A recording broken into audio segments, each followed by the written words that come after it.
आज का गीता भगवान का अगला नया पत्र है। इसमें लिखा है, अर्जुन के रथ को अश्वत्थामा ने तीर लगाया, अग्नि शस्त्र, तो रथ जल गया, तो भी श्री कृष्ण रथ पर बैठा था, इसलिए रथ का जलना दिखाई नहीं पड़ा। अर्जुन ने समझा कि ये मेरा बल है, जिसके कारण रथ जला ही नहीं है। जब रथ खड़ा हुआ रुका, तो कृष्ण ने अर्जुन को कहा कि पहले तुम उतरो। अर्जुन ने कहा कि पहले तो तुम उतरते हो, आज मुझे क्यों कह रहे हो उतरने के लिए? कृष्ण ने कहा, इसमें कोई राज है। अर्जुन उतरा, फिर कृष्ण उतरा, तो रथ जल गया। अर्जुन का अहंकार चूर चूर हो गया। मतलब तब तक इस शरीर और मन रूपी रथ के ऊपर गुरु का लगाम है, तब तक हम हर तरह के खतरे से बचे हुए हैं। गुरु को मन में से थोड़ा सा भी निकाला तो हम जलकर खाक हो जाएंगे। ये प्रसंग महाभारत में सब लोगों ने सुना है कि जब अग्निबाण लगा तो रथ जला ही नहीं, जबकि ये था कि अग्निबाण जहाँ लगेगा तो वहाँ तो रथ जलेगा ही जलेगा। अर्जुन क्या समझता है कि मैं कितना प्रभावशाली, मैं कितना बलशाली, मेरे रथ को अश्वत्थामा ने अग्निबाण लगाया तो देखो जला नहीं।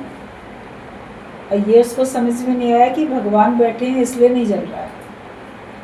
और शाम को जब युद्ध बंद हुआ तो चूंकि भगवान तो सारथी थे, आगे बैठते थे, अर्जुन पीछे होता था, तो हर बार जैसे भगवान रथ रोक के पहले उतरते थे खुद, पीछे से बाद में वो उतरता था। मगर उस दिन भगवान ने कहा, अर्जुन तुम पहले उतरो। और वो कहने लगा कि पहले क्यों उतरे, आप उतरते ना, आप उतरे भगवान पहले। बोले नहीं, आज पहले तुम उतरो। वो उतर के एक तरफ खड़ा हो गया, और जैसे ही भगवान उस रथ से उतरे तो वो रथ एकदम लपटों में धू धू करके जल उठा। तब अर्जुन को समझ में आया कि चूंकि इस रथ में भगवान विद्यमान थे इसलिए नहीं जल रहा था, इसलिए जैसे भगवान हटे वहाँ से तो ये जल गया। उतनी देर के लिए इसमें अग्नि तो लगी मगर उसका प्रभाव नहीं पड़ा। तो इसका सिद्धांत कैसे अच्छा बताया है कि हमारे भी शरीर रूपी रथ पे अग्नि तो लगी गई है, माया ने अपने बाण छोड़े और अग्नि तो लगी गई है। विषयों की, विकारों की आग लगी पड़ी है, बिना आग जले संसार। राग की, द्वेष की, तरह तरह की अग्नियाँ अंदर जली हुई हैं। लेकिन अगर हमारे इस रथ पे हम भगवान को विराजमान कर लेते हैं, गुरु को बसा लेते हैं, उसके ज्ञान को हम बसा लेते हैं, तो आग तो लगी हुई है मगर उसका प्रभाव हमारे पर नहीं पड़ता। जब हम भगवान को भुलाएंगे, उसको अपने मन से भुलाएंगे, दिल से हटाएंगे, तो फिर वो तो आग तो थी पहले एकदम प्रकट हो जाएगी, लपटों में हमारा जीवन जलने लगेगा। इसलिए हमेशा भगवान को तो याद रखना, दिल में हमेशा भगवान को ही बसा के रखना। और भगवान कैसे बसेंगे? ज्ञान के रूप में बसते हैं भगवान। आपकी बुराइयां हटती हैं, अच्छाइयों के रूप में बसते हैं भगवान, प्रेम के रूप में बसते हैं भगवान, आनंद और शांति के रूप में रहते हैं भगवान। तो प्रेम, आनंद, शांति मिलता तो ब्रह्म ज्ञान के बाद ही है। उसके पहले कहाँ हम लोग को महसूस होता है ये प्रेम क्या है, आनंद कैसे मिलेगा, शांति कैसे मिलेगी। मिलना किसी और तरीके से था, पाना कहीं और तरीके से चाहते थे।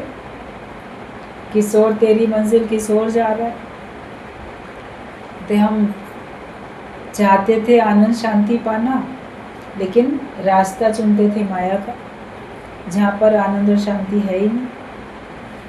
गुरु हमको सही मार्गदर्शन करता है, वो हमको दिखा देता है कि कहाँ चलोगे, किस रास्ते पे पग रखोगे तो तुमको आनंद शांति मिलेगा। प्रभु ते भूलिया तो व्यापन सभी रो, भगवान को एक पल के लिए भी भूलना नहीं है। भगवान को हमको सदा याद रखना, तो ये माया की आग होते हुए भी आपका कुछ नुकसान नहीं कर सके। तभी तो कहते हैं ना कि जहाँ एक पल नजरें झुकी, गफलत हुई, तो चारों ओर सभी ने घेर लिया। जरा भी किसी का थोड़ा सा भी लापरवाही का विचार ऐसे उठा, एक क्षण के लिए भी, एक पल के लिए भी, तो आपको अज्ञान घेर लेता है। आप ज्ञानवान होके चल रहे हो, सालों साल चल रहे हो, लेकिन कभी भी वो एक पल में आपको फिर अज्ञान हावी हो सकता है। क्योंकि जहाँ ज्ञान है वहाँ अज्ञान है, जहाँ दिन है वहाँ रात है। ऐसे द्वंद्वी जोड़े हैं ये।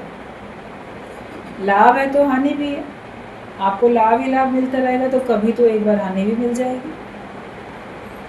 सुख मिलते रहेंगे, कभी तो एक बार दुख भी मिल जाएगा। आप हमेशा ज्ञान के हिसाब से व्यवहार करते हो, कभी एक पल ऐसा आएगा कि आप अज्ञान वाला व्यवहार भी कर लोगे। जैसे भी बात बताई गई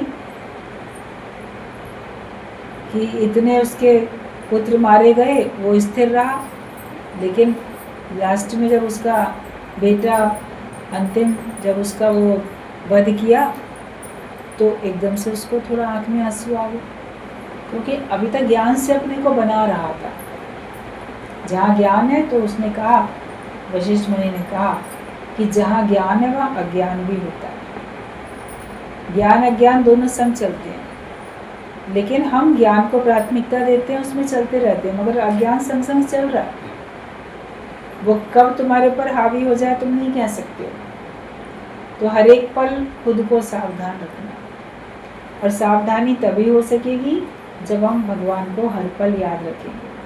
अपने को भुलाते जाओ, मैं नहीं हूँ, मेरा नहीं है, मेरा नहीं है तो मेरा नुकसान भी नहीं है। कभी एक सेकंड के लिए मान लोगे मेरा बेटा, तो आपका नुकसान, लेकिन है ही भगवान का, था ही भगवान का। भगवान ने अपनी वस्तु दी, उसकी मर्जी, तो फिर हमें कोई कष्ट नहीं होगा। अपना मानने से ही तो दुख हुआ, अपना मानने से तो आंखें में आंसू आए। तो ये सावधानी हर पल रखनी है कि संसार में अपनी सगी नहीं देह, अपनी देह भी हमारी सगी नहीं है। ये भी अभी है, अभी नहीं है। ये भी हमारा साथ कब छोड़ दे नहीं कह सकते, और कब ये कार्य करने से इनकार कर दे नहीं कह सकते। प्राण हैं लेकिन आप अब कार्य नहीं कर पाओगे। तो हम अपना मानेंगे तो दुखी होंगे। प्रभु ने धारण किया है ये जगत भी और इस देह को भी, तो प्रभु की मर्जी है इस देह से कार्य ले या ना कार्य ले। जब तक आपका शरीर चलता रहता है आप बड़े खुश रहते हो, जब नहीं चलता है तब फिर आप उदास, परेशान, मायूस हो जाते हो। हीन भावना आती है, अरे अब मैं काम नहीं कर सकता, अब मैं चल नहीं सकता। अक्सर ओल्ड एज में लोग इस बात को लेकर दुखी होते हैं। यंग एज में हम कितना दौड़ लेते थे, यंग एज में हम कितने काम कर लेते थे। बड़ी बड़ी बाल्टियां भर के पानी की ऊपर 3 मंजिलों तक छत पे ले जाते थे। कपड़े नीचे से धो के ऊपर तक ले जाते थे, नीचे ले आते थे। इतना इतना अनाज हम पीस लिया करते थे, कूट लिया करते थे, या इतने 20-20 लोगों का खाना अकेले बना लिया करते थे। सब लोग इस बात को याद करते हैं। आज अपने लिए 2 फुल्का बनना मुश्किल है, अपना बिना सहारा लिए चलना मुश्किल है। तो लगता है कि देखो पहले हम कितना कर लेते और अब नहीं कर पाते, तो इस बात में मायूसी भी आती है। लेकिन धारण तो परमात्मा ने किया है ना ये शरीर, आप कर लेते हो तो भगवान कर रहा है, नहीं कर पाते हो तो भगवान नहीं करना चाहते। इस शरीर से जितना कार्य परमात्मा चाहते हैं उतना कार्य लेते हैं, और जितना कार्य नहीं चाहते उतना नहीं लेते हैं, क्योंकि धारण ही उसी ने किया। जब हम इस बात को समझ जाते हैं तो हमारे दुख दर्द खत्म हो जाते हैं, फिर हम आनंद में और शांति में रहते हैं। इसके लिए हर पल मेरा कुछ नहीं है, भगवान का है, इस बात को याद करो। और मैं हूँ ही नहीं, है ही भगवान, इस बात को पक्का करो। फिर आप देखोगे आप हमेशा आनंद में रहोगे, आप हमेशा शांति में रहोगे। आपके अंदर अज्ञान कभी हावी नहीं होगा। क्योंकि आप ना ज्ञान के भाव में रहते हो ना अज्ञान के भाव में रहते हो, आप तो भगवत भाव में रहते हो। ज्ञान भी हमारे बुद्धि तक है, हमारे आचरण में, बुद्धि में मैं ज्ञानी हूँ, मैं ज्ञान के हिसाब से चल रहा हूँ, तो कहीं ना कहीं मैं पड़ी है और मैं उस हिसाब से कर्म भी करता हूँ। मैं भी हूँ और दूसरा भी है और मेरा कर्म भी है। लेकिन जब आप रहते हो भगवत भाव में, ना ज्ञान में ना अज्ञान में, तो ये आपके ऊपर कोई भी ज्ञान हावी नहीं होता कि आप अहंकार करो, अज्ञान हावी नहीं होता कि आप दुखी हो जाओ। दोनों बातों से आप छूटे रहते हो। मैं नहीं हूँ, है ही भगवान। और सर्वत्र जहाँ दृष्टि जाती है वहाँ सब है ही भगवान, या फिर मैं ही मैं हूँ।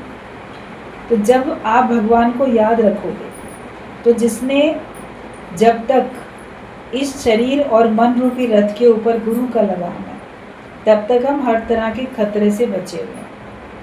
हम अपने को कुछ बना के चलते हैं तो हम खतरे में पड़ते हैं। लेकिन अगर हमने लगाम गुरु को सौंप रखी है, वो जैसा कहे वैसे करो। वो बोले पहले उतरो तो पहले उतर जाओ। वो हमको इस खेल से हटाना चाहता है ना भगवान। इस रथ से उतरो, इस देह अध्यास से हटो, तो हट जाओ। आप बोलोगे गुरु पहले तुम हटो फिर हम हटेंगे। अरे नहीं, पहले तुम हटो, पहले तुम उतरो इस रथ से। आपने अपने अंदर मन में, दिल दिमाग में भगवान को, गुरु को बसा के रखा है और आपको देह अध्यास से हटना है, तो पहले उसको थोड़ी कहोगे हटने के लिए कि तुम हट जाओ पहले हमारे दिल दिमाग से, तो हम हटें। अगर उसको पहले हटा दिया ना, तो तुम फिर जलोगी माया में। इसके लिए पहले तुम्हें देह अध्यास से हटना है। फिर गुरु भी एक किनारे, तुम्हारा अज्ञान, तुम्हारा जीव भाव, तुम्हारा देह अध्यास, तुम्हारा घर, तुम्हारा ग्रस्त, उससे फिर उसका भी क्या वास्ता है। उसका वास्ता तभी तक है जब तक तुम्हारा वास्ता उससे। जब तुम निर्लेप न्यारे हो गए तो वो तो पहले से ही निर्लेप न्यारा। वो तो हमारी प्रसन्नता के लिए हमको साथ देता है, हमारी प्रसन्नता के लिए वो हमको हर प्रकार की युक्तियाँ बताता है। बाकी तो वो तो ब्रह्म भाव में पहले ही टिका हुआ। और तुम देह अध्यास से उतरो, इस रथ से हटो, तो तुम ब्रह्म भाव में फिर तुम भी आ जाओगे। तो हम अगर भगवान को, गुरु को अपने ऊपर नहीं रखेंगे तो हम तरह तरह के नुकसान में पड़ेंगे। मन, गुरु को मन में से थोड़ा सा भी निकाला तो हम जलकर खाक हो जाएंगे। हमारी जीवन गुरु के प्रेम के आधार पर है। विश्वासी ही कायम है, विश्वास गया तो जीवन बर्बाद है। हमारे जीवन का आधार गुरु के प्रेम का आधार है। उसी के प्रेम से हम टिके हैं, ईश्वर के प्रेम में हम टिके हैं। मतलब प्रेम के ही बल पे टिके ये धरती और आसमान। प्रेम के कारण ही धरती आसमान सब टिके हुए हैं। हम भी प्रेम के कारण से ही स्थिर हैं, वरना हमारे अंदर में भी हलचल आ जाए। और जो विश्वास में रहता है वो अपनी जगह पे कायम रहता है। विश्वास तुमको स्थिर रखता है, विश्वास तुमको अपनी जगह पे कायम बनाए रखता है। अगर विश्वास चला गया तो जीवन ही बर्बाद है। चाहे सब सुख वार दूं तो भी प्रेम की एक रत्ती का मुकाबला नहीं। जो भी ये ईश्वरीय प्रेम है, परमात्मा का प्रेम है, गुरु का निस्वार्थ और आत्मिक प्रेम है, इस प्रेम की एक रत्ती और संसार के सारे सुख तो भी इस रत्ती का मुकाबला नहीं कर सकते। आप बोलो हमारे घर वाले हमें बहुत प्यार करते हैं, सब हमको बहुत पूछते हैं, हमारे मित्र संबंधी हमको बहुत पूछते हैं, हमारे पड़ोसी हमको बहुत पूछते हैं, सारा संसार हमको बहुत मानता है। लेकिन वो सारा, सबका प्रेम एक तरफ और भगवान का प्रेम एक तरफ। भगवान का प्रेम 1% भी है आपके जीवन में तो उनका 100% भी है, तो भी उसका मुकाबला नहीं है। वो 100% भी कम है और ये 1% भी उसके मुकाबले में अधिक है। ईश्वर के प्रेम का कोई मुकाबला कर ही नहीं सकता। जैसे आप संसार में कहते हो ना कि माँ के प्रेम का कोई मुकाबला नहीं कर सकता। जो माँ का प्रेम होता है अपने संतान के प्रति, वो एक अनोखा, अलग होता है, उसका मुकाबला कोई नहीं कर सकता। एक सांसारिक दृष्टि से आप माँ को बोल देते हो, माता को पिता को आप बोल देते हो, उसमें भी माँ को अधिक बोल देते हो। तो भगवान तो माता पिता बंधु सखा सभी कुछ है, गुरु में सभी कुछ है, गुरु माता पिता गुरु बंधु सखा। तो इसलिए उसके प्रेम का कोई मुकाबला ही नहीं है। लाइट अपने हाथ में है तो भी हाथ पैर बैठे मार रहे हैं। आत्मा रूपी ज्योत तुम्हारे साथ है तो भी मन रूपी अंधेरे में गोते खा रहे हो। बिना पानी के ही गोते खा रहे हो, बिना आग जले संसार। सारे संसार में बाहर से आग नहीं दिखती है, फिर भी वो अनदेखी आग में सब जल रहा है।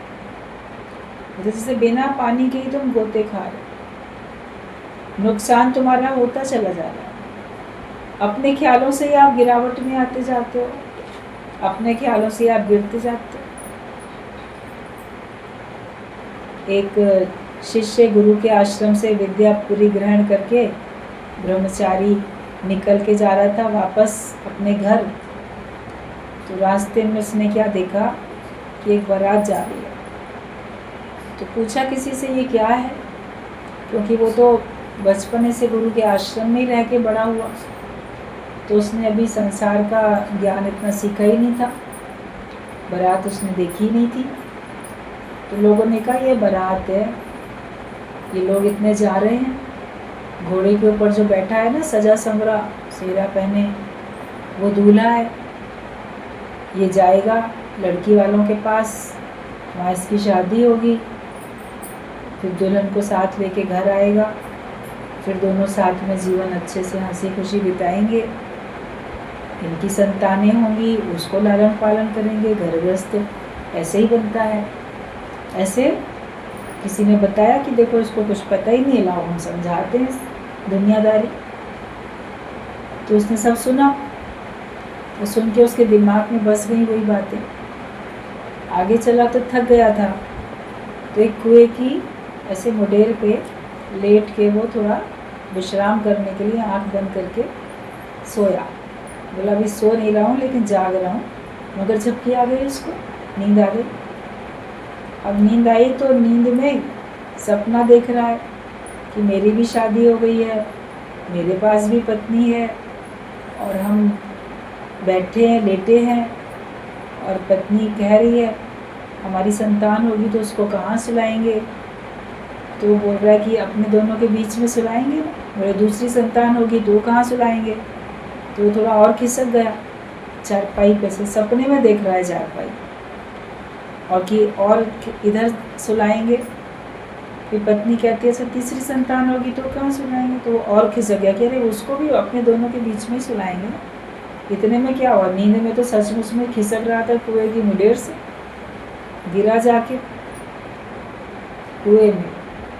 अब आवाज़ आई इतनी तेज़, लोगों ने देखा, दौड़ के आए, उसको निकाला। फ्रैक्चर हो गया था, उसकी टांग टूट गई थी, इतना ऊपर से नीचे गिरा। गिरा, बाद में चोट लगी। फिर किसी ने बाद में पूछा, प्लास्टर वगैरह बंध गया। किसी ने पूछा अरे तुम कैसे गिर गए, किसने तुम्हें गिरा दिया। तो वो कहता है सपने की स्त्री और सपने के बेटे ने मेरी टांग तोड़ दी। बोले सपने की स्त्री और सपने का बेटा कहाँ टांग तोड़ सकता है, वो कैसे फ्रैक्चर कर सकता है। बोला हाँ, सपने वाले ने ही कर दिया। सपने में आके तो मेरा ये हाल किया, सचमुच में आए तो पता नहीं क्या हाल करेंगे, तो पता नहीं मेरा कितना नुकसान हो जाए। जो सपने में जो आके मेरी हड्डी तोड़ सकता है, हड्डी तो सचमुच टूटी ना, स्त्री तो सपने में थी, काल्पनिक बेटा भी था सपने में, मगर जो नुकसान हुआ वो तो जागृत में हुआ ना। तो ये होता है बिना आग जले संसार। सचमुच में है भी नहीं, बिना पानी के ही व्यक्ति डूब जाता है, बिना पानी के ही गोते खा जाता है कल्पना में, मगर नुकसान तो सचमुच में होता है। आप अपना नुकसान तो कर ही बैठते हो ना, उतना समय चला गया, और अगर सावधानी नहीं रखी तो तुम्हारा जीवन ही चला गया। बचो हर बात से, कल्पना से भी बचो, माया की कल्पना भी हमारे लिए नुकसानदायक है। आप बोलोगे माया मिथ्या है, मिथ्या होते हुए भी तुम्हारा वास्तव में नुकसान करती है। जैसे वो स्त्री सपने की और सपने का पुत्र ना होते हुए भी सचमुच में नुकसान कर गया, ऐसी माया मिथ्या होते हुए भी तुम्हारा नुकसान जो है वो कर जाती है। तो तुम्हारे पास ज्ञान की ज्योत है, मगर तो भी तुम अज्ञान में ठोकर खा रहे हो। उसको बुझा रखा है ना, तभी तो तुमको रोशनी नहीं दिख रही है। तुम्हारे पास लालटेन है, मगर तुमने उसको जला नहीं रखा है।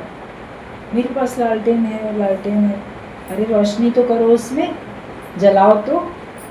जलाओगे नहीं तो क्या वो बिना जली हुई लालटेन तुमको अंधेरे से बचाव कर पाएगी? तुम्हारा तो ठोकर लगेगी, नुकसान होगा।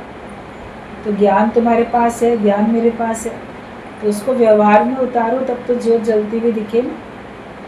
डायरी में लिखा रखा है, कैसेट में रखा है, याददाश्त में है, सुनाने के लिए सुना देंगे, लेकिन व्यवहार में उतारने के लिए नहीं है ज्ञान। तो तुम तो पड़े ही फिर अंधेरे में हो ना। फिर ऐसे ज्ञान का लाभ क्या? जिस ज्ञान को तुमने अपने व्यवहार में नहीं उतारा, वो ज्ञान तुम्हारे लिए है या नहीं, एक ही बराबर बात है। जिस धन को आपने खर्च नहीं किया, वो धन आपकी तिजोरी में हो या ना हो, एक ही बात है। अभी लोग अपने गहने लॉकर में, बैंक में रख देते हैं, तो वो हुए ना हुए एक बराबर ही तो है। आप यूज़ तो कर नहीं रहे उनको। मन का विचार है, मेरे पास ना इतने तोला सोना है, इतने अंगूठी, इतनी चूड़ी, इतने गले के हार, इतना ये इतना वो, मेरे पास ये सब है। तुम्हारे पास, पहनते हुए तो कभी दिखते नहीं, इस्तेमाल करते हुए कभी दिखते नहीं। तो हुआ ना हुआ तो एक बराबर है। मन में खुश हो गए, मेरे पास इतना है।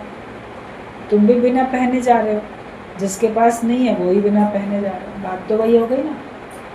तो अज्ञानी व्यक्ति भी अज्ञानता में चल रहा है, वो ज्ञान का इस्तेमाल नहीं करता, और तुम ज्ञान होते हुए भी उसका इस्तेमाल नहीं करते। तो तुम्हारे में और अज्ञानी व्यक्ति में क्या अंतर है? व्यवहार में उतरे तो समझो ज्योत जले, तो फिर आप ठोकर खाने से बचोगे। साधु वासवानी और कई अन्य संतों की इच्छा है कि मैं फिर आऊं, आकर भारत की सेवा करूं। तो वे करता हैं, समझते हैं कि हम करने वाले हैं सेवा, हमारे सिवाय दूसरा कोई भी ऐसी सेवा नहीं कर सकेगा। पर ब्रह्म ज्ञानी मुक्त है, वो ऐसी इच्छा नहीं करता। जो साधु संत होते हैं ना, तो वो कहते हैं मेरी अंतिम इच्छा तो ये है कि मैं बार बार भारत की धरती पे आऊँ, जन्म लूँ और मैं लोगों की सेवा करूँ। अभी मैं ज्ञान से सेवा कर रहा हूँ, समाज को सुधारने का काम कर रहा हूँ, मैं ये आगे भी मैं यही कार्य करूँ। लेकिन ब्रह्मज्ञानी ऐसा नहीं बोलेगा। वो ये जानेगा कि भगवान इस जन्म में मेरे द्वारा अगर सेवा कराते हैं तो भगवान की बढ़ाई है, और भगवान चाहेंगे तो आगे कराएंगे, नहीं तो किसी के भी द्वारा कराएंगे। हम इच्छा क्यों करें कि हम फिर आए दुनिया में, हम फिर ये ज्ञान का कार्य करें। भले शुभ इच्छा है कि हम सत्संग ही करें, सत्संग का कार्य ही करें, अच्छाई का संदेश दें लोगों को, मान लो ये इच्छा है, शुभ इच्छा, मगर है तो इच्छा, ये इच्छा लाएगी तो जन्म मरण के चक्कर में, और इसमें तुम अपने को कर्ता मान लेते हो, अपने को आने जाने वाला मानते हो। ब्रह्मज्ञानी अपने को कर्ता नहीं मानता, ना आने जाने वाला मानता, उसने सब कुछ भगवान पे सौंप रखा। ईश्वर की मर्जी होगी, तुम्हारे द्वारा इस जन्म में जितना कार्य लेना होगा लेगा, अगले जन्म में लेना होगा लेगा। हम क्यों चाह करें? हम तो हमेशा भगवत भाव में रहें। भगवान तुमको सौंप दिया, अब सौंप दिया इस जीवन का सब भार तुम्हारे हाथों में। जो करना चाहो, जो कराना चाहो, हमें सब स्वीकार कर लो, करा लो, जो तुम्हारी मर्जी। भगवान जो तुम्हारी मर्जी हो तुम करो। भगवान तो ब्रह्म ज्ञानी से ब्रह्म का ज्ञान का ही कार्य कराएगा, दूसरा काम थोड़ी कराएगा। अज्ञानियों से माया का काम लेता है भगवान, ज्ञानवान से तो ज्ञानी वाला ही काम लेगा ना। तुम अपने को ज्ञानवान बना के बैठे हो, भगवत भाव में हो, तो फिर ईश्वर पे सौंप के निश्चिंत होके बैठो। और वो और साधु संत जो होते हैं वो समझते हैं कि हम हैं, हम करने वाले हैं और हमारे सिवाय दूसरा कोई इतनी अच्छी सेवा कर नहीं सकेगा। कर्तापनी का कहीं, अरे हमको बड़ा अनुभव है, हम अपने अनुभव से दूसरों को लाभ पहुंचाएंगे। बाकी लोग तो अभी इतना साल का अनुभव लेंगे, हमको इतना अनुभव हो गया, मगर अगले जन्म में तो तुम्हें फिर नए सिरे से लेना पड़ेगा ना अनुभव। अभी पिछले जन्म का अनुभव क्या काम आ रहा है तुमको, याद भी नहीं है।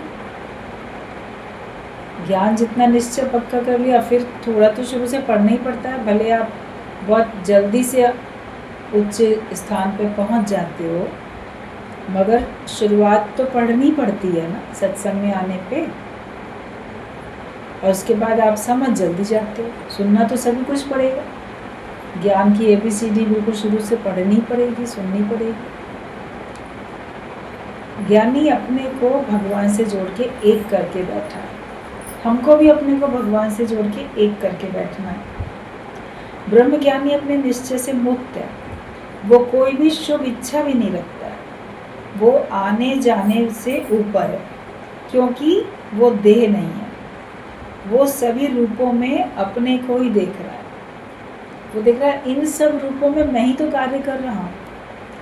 इस जन्म में भी जीते जी इस बात को आप अनुभव करो कि हर रूप में मैं ही काम कर रहा हूँ। आपके रूप में आपको लग रहा है कि आप अनुभवी हो, ज़्यादा समझदार हो, ज़्यादा बुद्धिमान हो, आप ज़्यादा अच्छा काम कर रहे हो, लेकिन बाकी और लोग जैसा भी करते हुए दिख रहे हैं, आपसे बेहतर भी करते हुए दिखेंगे, आपसे कम अच्छा भी करते हुए दिखेंगे, मगर ये सोचो उन सब रूपों में मैं ही तो कर रहा हूँ।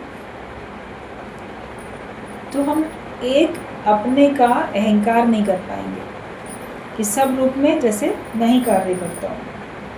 तो वो किसी एक शरीर में नहीं देखता, वो ये जानता है कि सभी रूपों में वो अपने को ही देख रहा है, कि जैसे हर रूप में मैं ही कार्य करता हूँ। वो एक शरीर से आना नहीं चाहेगा कि एक ही शरीर से मैं दोबारा एक ही आऊँ और फिर मैं ही काम करूँ। वो तो हर रूप में भगवान तुम ही करा रहे। जब एक कोई कार्य करना बंद करता है तो किसी और में भगवान को अपनी शक्ति प्रकट करके उससे कार्य कराते। जब तक आप कर रहे हो तो कर रहे हो, जब आप काम नहीं करते हो, बीमार हो, बिस्तर पे लेट जाते हो, तो देखो आप ही घर के छोटे बच्चे वो काम करना शुरू कर देते, घर के काम भी करना शुरू कर लेते हैं। आप बोलो अभी तो बच्चा छोटा है, चाय नहीं बना सकता, खाना नहीं बना सकता, लेकिन आप बिस्तर पे लेटे हो, आप उसको गाइड कर देते हो, वो कर लेता है, करते करते सीख भी जाता है, अनुभवी बन जाता है। कभी पैसा भी कमा के छोटे बच्चे अपने हिसाब से मेहनत करते हैं, ईमानदारी का काम करते हैं, अर्निंग भी करके आते हैं। तो सबके अंदर भी भगवान प्रकट होकर उनके द्वारा कार्य लेता है ना। तुम एक शरीर से जब तक कर रहे थे तुम कर रहे थे, जब तुम नहीं कर पाते हो तो परमात्मा किसी और को वो सौंपता है काम, तो उसको वैसे ही बल, वैसी बुद्धि, वैसी इसकी सामर्थ्य सब बना के देता है। तो हम अहंकार क्यों करें कि हम ही अच्छा करते हैं, दूसरा नहीं करता, या हम नहीं करेंगे तो कौन करेगा। तुम अभी भी नहीं कर रहे थे, अभी भी परमात्मा कर रहा था और आगे भी भगवान ही करेगा। तो भगवान किसी भी शरीर से आकर काम ले, पर मैं करता नहीं, आपके द्वारा काम लेता है तो भी मैं नहीं करने वाला, मैं नहीं करता हूँ। किसी और के द्वारा भगवान कार्य करता है तो भगवान ही कर रहा है, ना तुम करने वाले ना कोई और करने वाला। कोई पूछता है कि है ही गुरु की कृपा, अपनी कृपा है ही नहीं, हम पर केवल गुरु की कृपा हुई है, हमने तो अपने ऊपर कृपा की ही नहीं है। Some have greatness thrust on upon them। तो तुम किस किस्म, किस प्रकार के हो। जो कल भी ये बात चली थी, आज पत्र में वही आई है कि कोई तो बोलते हैं हमारे ऊपर तो हमने कोई कृपा नहीं की अपने पर, हमारे ऊपर तो सिर्फ भगवान की कृपा है। जैसे हमको ज़बरदस्ती किसी ने, भगवान ने ऊपर से हमको ओढ़नी उड़ा दी, हमारे ऊपर कृपा कर दिए, हम अपनी कृपा करने वाले थे ही नहीं। तो तुम किस प्रकार के हो? एक तो पैदा होते ही मुक्त है, माया को वश में करके आता है, वो जन्म से ही मुक्त स्वरूप होता है। जो अवतार आते हैं धरती पे वो जन्म से ही मुक्त होते हैं, वो माया को वश में करके ही प्रकट होते हैं। वो तो अवतरित हुए, अवतार हुए। और दूसरे यहाँ पुरुषार्थ से हासिल करते हैं, मेहनत करते हैं और वो हासिल करते हैं। उनके अंदर में ये भाव होता है कि मुझे मुक्त होना है, मुझे आवागमन के चक्कर से छूटना है, परमात्मा को पाना है। ये उनके अंदर में चाह उपजती है और वो उसके लिए पुरुषार्थ करते हैं। और कुछ तीसरे होते हैं जिनके अंदर ये चाह भी नहीं थी, लेकिन भगवान उनके ऊपर कृपा कर देते हैं गुरु के रूप में। वो चाहते भी नहीं थे, लेकिन तो भी उनको जैसे कि ये कार्य करना उनके ऊपर सौंप देते हैं कि तुमको सत्संगी होना है, तुम चाहो या ना चाहो, तुमको ज्ञानवान बनना है।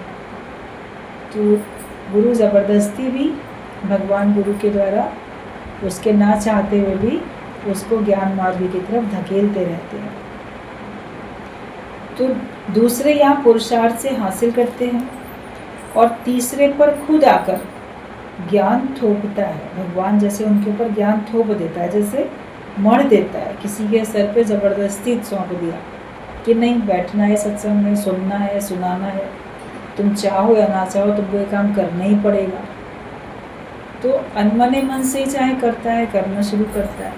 और जब करने लगता है ज्ञान का कार्य तो उसको लगता है कोई और रास्ता तो है ही नहीं, रास्ता यही है, तो वही कार्य करता है। फिर उसको धीरे धीरे उसमें अच्छा भी लगने लगता है, उसको आनंद भी आने लगता है ज्ञान के कार्य में, उसको प्रसन्नता होने लग जाती है। तो तीसरे वो हैं जिन पर खुद आकर ज्ञान थोपता है, मढ़ता है, ज़बरदस्ती बुला बुलाकर, उनके पास जा जाकर, उनके ना चाहने पर, इच्छा ना होते हुए भी, गालियां देते हुए भी गुरु छोड़ता नहीं है। गुरु आपको ज्ञानवान बनाने के लिए कभी तुमको ज़बरदस्ती गालियां भी देगा कि तुम कैसे नालायक हो, कैसे हो, तुम्हें ज्ञानवान बनना ही बनना है। आप सोचोगे एक मैं ही मिला हूँ क्या इसको जो मेरे पीछे पड़ा है ये ज्ञानवान मेरे को बनाने के लिए, औरों पे मेहनत क्यों नहीं करता, मुझ पर क्यों इतनी मेहनत करता है। तो जैसे हमारे ऊपर ज्ञान ज़बरदस्ती थोपा जा रहा है, हमको ज़बरदस्ती ज्ञानवान बनाया जा रहा है। तो गुरु जो है गालियाँ देते हुए भी गुरु छोड़ता नहीं है, क्योंकि वे लहणे लेनदार, लेना तो जी करके देना। जैसे गुरु जानता है ये ज्ञान इनको लेना ही है इस जन्म में, खुद पता नहीं है, लेकिन गुरु को पता है कि इनको इस जन्म में ज्ञान सुनना ही है। इसलिए वो उनका हिस्सा अपने पास, अमानत अपने पास लेके आया है, वो अमानत उसको ज़बरदस्ती ज्ञान की सौंपता है, क्योंकि वो लेने लेनदार है, उनको लेना ही है। और जो प्यार से लेता है तो उसको उतने प्यार से गुरु देता भी है, लेकिन कोई नहीं लेता है तो उसको ज़बरदस्ती भी दे देता है। कई बार आपने देखा होगा पदार्थों के लिए भी आपका कभी किसी चीज़ को लेने का मन नहीं होगा, लेकिन कोई आपको ज़बरदस्ती पकड़ा के जाता है। कभी कोई संबंधी आएगा, वो ज़बरदस्ती आपके हाथ में कुछ रुपए रख के जाएगा, ज़बरदस्ती आपको कोई गिफ्ट दे के जाएगा, तो आप बोलोगे हमको चाहिए भी नहीं, हमें ज़रूरत भी नहीं है, तो भी वो ज़बरदस्ती हमको दे के गया। तो ऐसे ज्ञान भी कभी गुरु ज़बरदस्ती भी हमको दे के जाता है।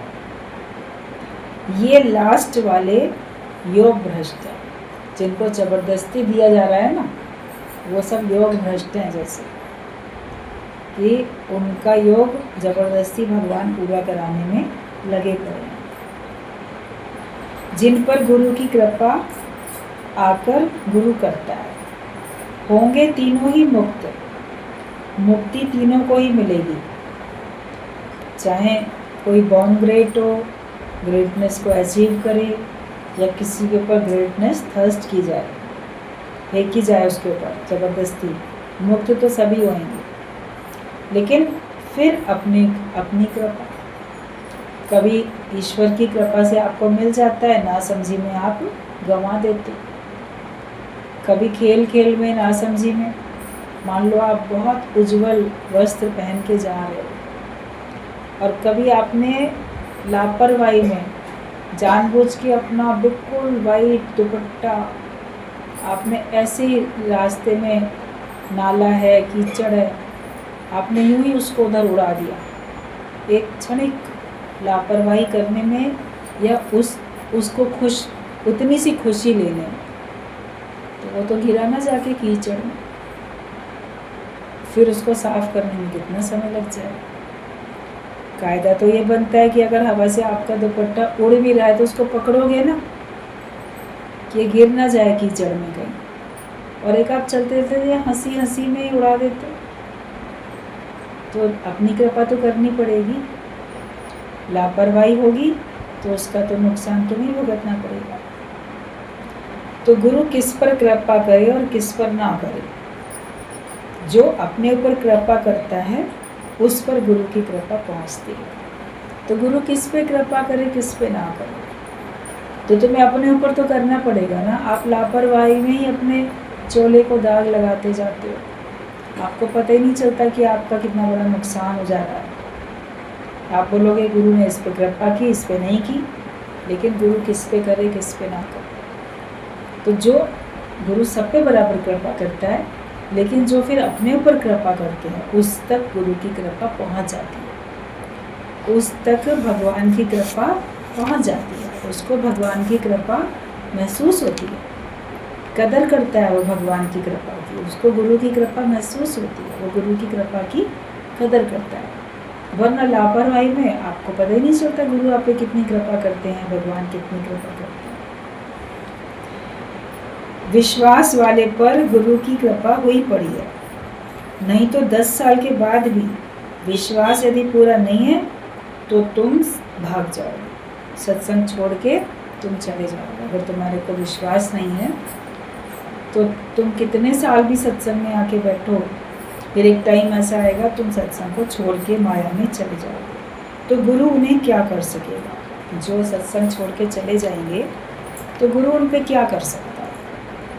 ज़बरदस्ती तो नहीं बांध सकता, उसने तो बड़ी कृपा की, उसने ज़बरदस्ती भी तुमको गालियाँ दे दे के भी तुमको बैठाना चाहा, प्यार से भी बिठाना चाहा, उसने हर तरह से साम दाम दंड भेद हर तरह से तुमको समझाना चाहा, लेकिन अगर तुम ही ना समझना चाहो तो फिर गुरु क्या कर सकता। तो इसीलिए इस राह पे आने वालों को अपनी ही लगन की ज़रूरत है। अपनी लगन करना गुरु सिखाते हैं और वो हमें करनी है, तभी आप देखो आपका काम बनेगा। इसीलिए तीनों कृपाएं बोली जाती हैं, वरना तो एक ही कृपा कह देते काफ़ी था। मगर तीनों की कृपाएं जब मिलती हैं एक ही डायरेक्शन में, तब आप अपनी मंजिल पे पहुंचते हो।